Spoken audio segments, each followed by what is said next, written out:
Good morning, welcome back to happy Kutumba vlogs. ಈಗ ಬೆಳಿಗ್ಗೆ 5:30 ಆಗ್ತಾ ಇದೆ. ನನ್ನ ಡೈಲಿ ರೂಟೀನ್ ಆಲ್ರೆಡಿ ಸ್ಟಾರ್ಟ್ ಆಗಿದೆ.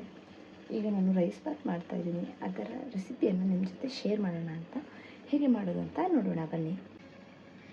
ಇಲ್ಲಿ ರೈಸ್ ಬಾತ್ಗೆ 2 ಕ್ಯಾರೆಟು ಮತ್ತೊಂದು 8-10 ಬೀನ್ಸ್ ಇಷ್ಟು ಕಟ್ ಮಾಡ್ಕೊಂಡಿದ್ದೀನಿ. ಮತ್ತು ಹಸಿ ಬಟಾಣಿ, 1 ದೊಡ್ಡ ಈರುಳ್ಳಿ ಇಷ್ಟು ಕಟ್ ಮಾಡ್ಕೊಂಡಿದ್ದೀನಿ. ಇಲ್ಲಿ 2 ಹಿಡಿಯಷ್ಟು ಪುದೀನ ಮತ್ತು 1 ಹಿಡಿಯಷ್ಟು ಕೊತ್ತಂಬರಿ, ಇವೆರಡನ್ನು ಮಿಕ್ಸಿಗೆ ಹಾಕಿ ತರಕಾರಿ ಮಾಡ್ಕೊಳ್ಳೋಣ. ನೀರನ್ನು ಹಾಕೋದು ಬೇಡ. ಇಲ್ಲಿ ಪಾತ್ರೆ ಒಂದು 5 ml ಎಣ್ಣೆಯನ್ನು ಹಾಕ್ಕೊಂಡಿದ್ದೀನಿ. ನಾನು ಕೊಬ್ಬರಿ ಎಣ್ಣೆಯನ್ನು ಯೂಸ್ ಮಾಡೋದು. ಇದಕ್ಕೆ ಇದೆ ಚಕ್ರಮುಖ ಒಂದು 2 ಇದಾಗುವಷ್ಟು, ಮತ್ತು ಒಂದು 4-5 ಏಲಕ್ಕಿ, 4-5 ಲವಂಗ, ಮತ್ತು ಒಂದು 2-3 ಇಂಚ್ ಆಗುವಷ್ಟು ಚಕ್ಕೆ. ಇಷ್ಟನ್ನು ಹುರ್ಕೊಳ್ಳೋಣ. ನೀರಲ್ಲಿ ಸ್ವಲ್ಪ ಕೈ ಆಡಿಸ್ತಾನೆ ಇರಬೇಕು, ಯಾಕೆಂದರೆ ತುಂಬ ಕಡಿಮೆ ಆಯಿಲ್ ಹಾಕ್ಕೊಂಡಿರೋದ್ರಿಂದ. ಇಲ್ಲಿ ಏಲಕ್ಕಿಯೆಲ್ಲ ರೋಸ್ಟಾಗಿ ಸಿಡಿದಿದೆ. ಒಂದು ಈರುಳ್ಳಿ ಕಟ್ ಮಾಡ್ಕೊಂಡಿರೋದನ್ನು ಸೇರಿಸಿದ್ದೀನಿ.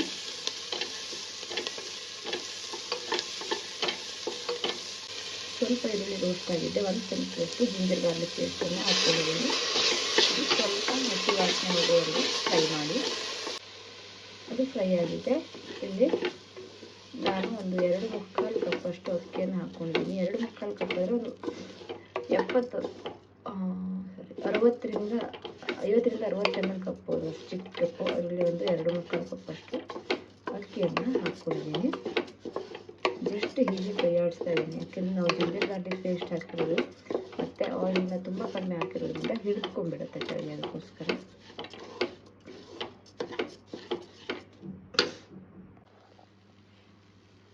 ಇಲ್ಲೀಗ ತರಕಾರಿಗಳನ್ನು ಕೂಡ ಸೇರಿಸ್ಕೊಂಡಿದ್ದೀನಿ, ಕಟ್ ಮಾಡಿಕೊಂಡಿರುವಂತಹ.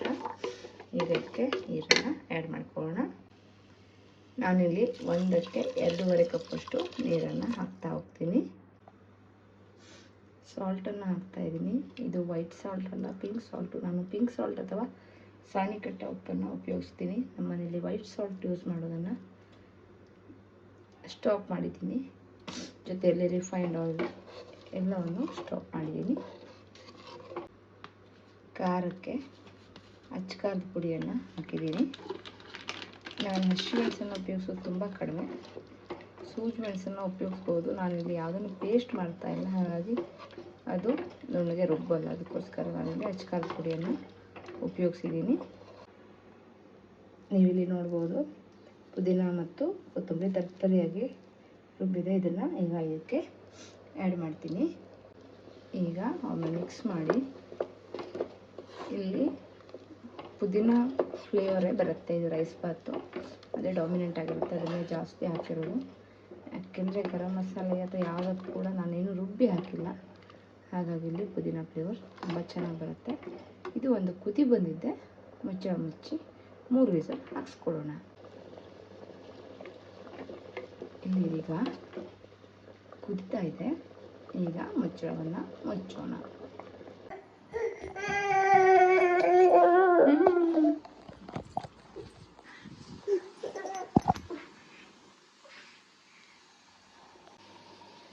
ಇಲ್ಲಿ ನೋಡಿ, ಸಮೃದ್ಧಿ ದದ್ದಿ ಬತ್ತ.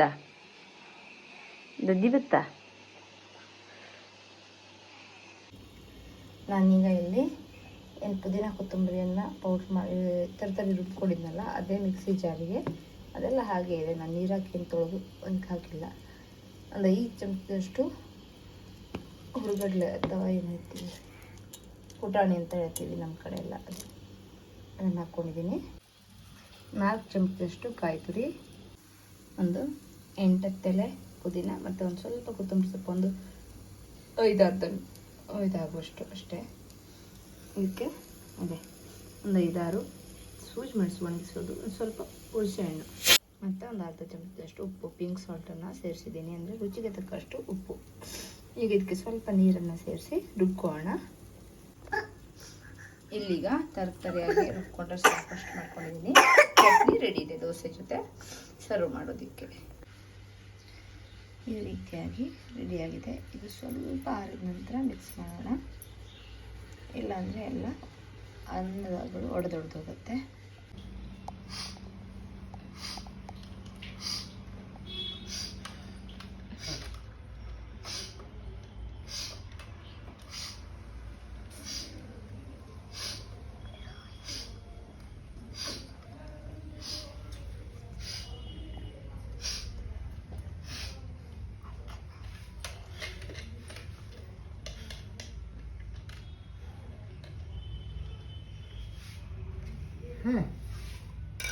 ಏಳು ಸಮೃದ್ಧಿ.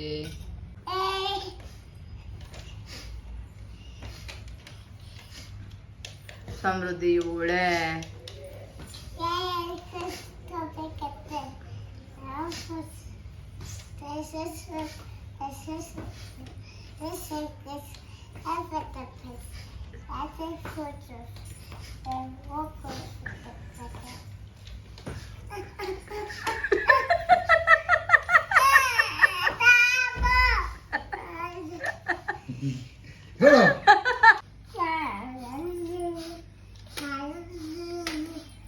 ಸಮೃದ್ಧಿ ನೋ ಭೂಭಾಗ ಹೋಗ್ತಾ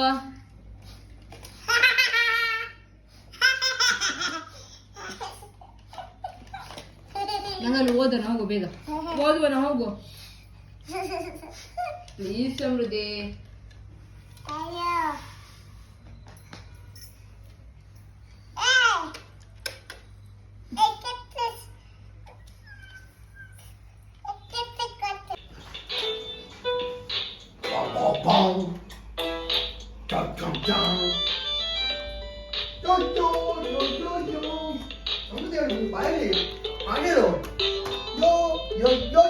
ಬಾಯಿಲ್ಲ ಹಾಗೆ ನಾವು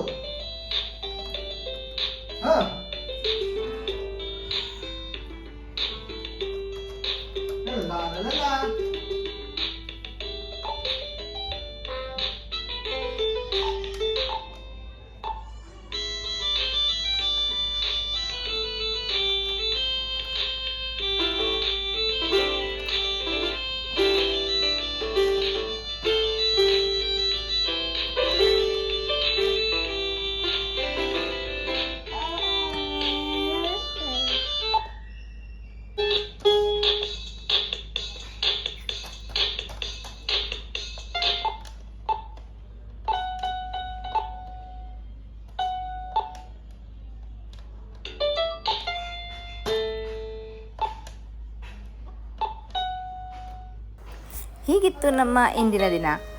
ನಾಳೆ ಇನ್ನೊಂದು ವ್ಲಾಗ್ನೊಂದಿಗೆ ನಿಮ್ಮ ಮುಂದೆ ಬರುತ್ತೇನೆ. ಅಲ್ಲಿಯವರೆಗೆ ವೇಟ್ ಮಾಡ್ತಾ ಇರಿ. Thanks for watching. ನನ್ನ ವ್ಲಾಗ್ ಇಷ್ಟ ಆದಲ್ಲಿ ಸಬ್ಸ್ಕ್ರೈಬ್ ಮಾಡೋದನ್ನು ಮರಿಬೇಡಿ. ಇಷ್ಟ ಆದಲ್ಲಿ ಲೈಕ್ ಮಾಡಿ, ಶೇರ್ ಮಾಡಿ, ಕಮೆಂಟ್ ಮಾಡಿ. ಧನ್ಯವಾದಗಳು.